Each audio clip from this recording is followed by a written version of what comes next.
Do you think that the margins come as well? So like a lot of people are worried about turnover, and they're like, look, if I just have more jobs, you know, that means that I'm going to make more money. And like, you know, in layman's terms, it seems like that would be the case. But do you think that even having sort of smaller jobs that are going on, or being more meticulous about what you're actually doing, you can actually still make more money, you know, within that space? Or, you know, you've got less risk involved? Like, how do you see it? Yes, I think it's sort of both ways, because you can run smaller jobs and, you know, still have the same markup as a larger project.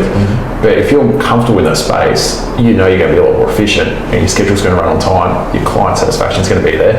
So we've got a few bathrooms and laundries on at the moment, and it kind of just runs like clockwork in the background.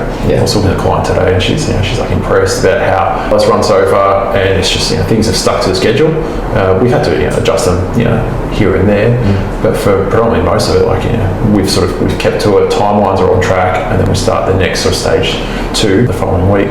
So I think with that, yes, you know, you can still do really well, staying within your lane. You know, is the way we sort of like to pitch it. So without going to a larger project, and then you're being a bit uncomfortable there or swamped, but then you also need that uncomfortable zone to be able to push yourself. Yeah, that's true. Yeah, because I mean, I think I was happy being comfortable, and you go, well, I want growth. And everyone knows you've got to be outside your comfort zone for that. But how far do you extend? That's probably that is a balancing act. And I think you almost got to overstep and go, all right, well, maybe that worked out, maybe it didn't, fluked it, I don't know, but you kind of work out where the sweet spot is. And that sort of comes down to niching a little bit. Like if you know your market's renovations and extensions, like us, stick with that. You know, like we don't really touch new builds. We don't do a lot of maintenance work or anything like that. We don't do commercial real estate. We know renovations, and generally I tell clients, especially new leads, if they've got like internal brick walls, masonry, that's us. Like in a city, like down a thoroughfare, that's sort of our specialty.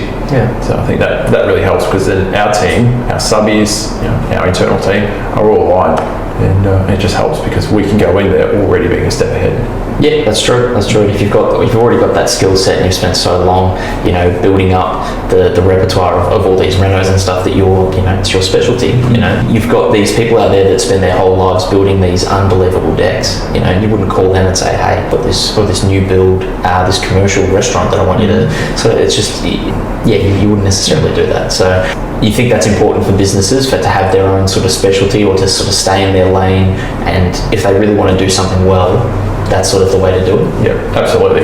Because I think you sort of nailed it. You go, well, if you can stay where you want to be, because you enjoy it more too. And then I think the efficiency comes. You know, your sub trades are comfortable with it as well, because we've built up, like, you know, a lot of our sub trades will be renovation based, but then we've got a few that will sort of step outside, and you go, well, they know the expectation, the housekeeping, the level of finish, the requirements of the project, so it just runs a whole lot smoother.